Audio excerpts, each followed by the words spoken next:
Five Nights at Freddy's is the newest in video game adaptations and horror films, somewhat, based on the popular video game of the same name that follows the terrifying experience of a security guard working at Freddy Fazbear's Pizza Palace. And the movie follows the same premise, but adds a mystery involving the security guard and connects it with Freddy's. And first off, you're probably asking yourself, is this film appropriate for young children? Yeah, kinda sorta. Because of the popularity of YouTube and streaming, young kids became familiar with the game. Gamers like Corey Kenshin, who had a cameo in this film. And the film itself doesn't really go heavy on the horror and scariness, but instead steers into the land of B-movie-ish type territory. There is more of a silliness to it. It doesn't take itself too serious. And there's no real gore or graphic imagery in it, besides like a 3-second shot. But even that isn't too crazy. And the film itself kind of puts me in the mind frame of the ironically FNAF inspired movie, Willy's Wonderland, which is very violent and R-rated, and much more of a B-movie than this, but definitely an enjoyable watch, as well as the movie Come Play, with the supernatural and child aspects, in which I think it is a very underrated horror film that needs to be talked about more. And if you haven't seen those films, definitely check them out. I know Willy's Wonderland is on Hulu, and Come Play, you may have to pay for that, but it is a low price. So definitely check those out. Hutcherson as the main character, Mike, played his role exceptional. I like the character. There was depth given to him that was good, but I do feel like that there were more elements that could have been given to his backstory that probably could have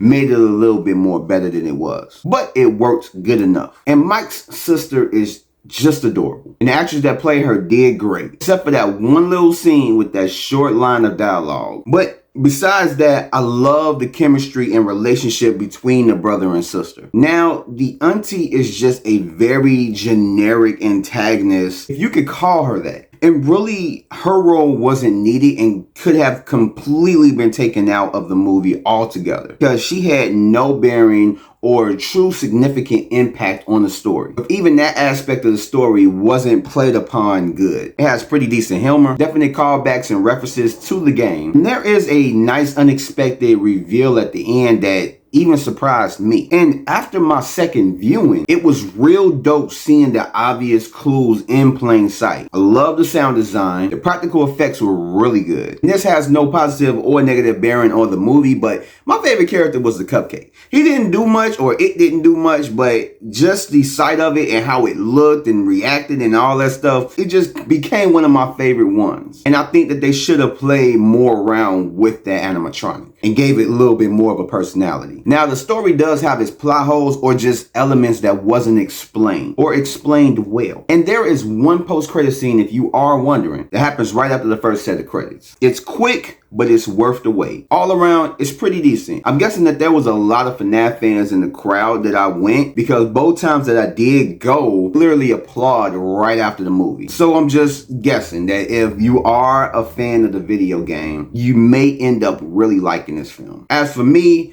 I say it's worth checking out. It wasn't one of the best films I've seen this year. Definitely not one of my top 10, but it was enjoyable nonetheless. And so that has been my review on Five Nights at Freddy's. I'd like to thank you guys for joining me. And if you haven't yet, go ahead, give me a like, subscribe if you're not, hit that notification bell for more videos like this, and I will catch you guys on the next one. So peace out, stay safe, and do not take a security job at a place that have animatronics, because they might come to life and kill you.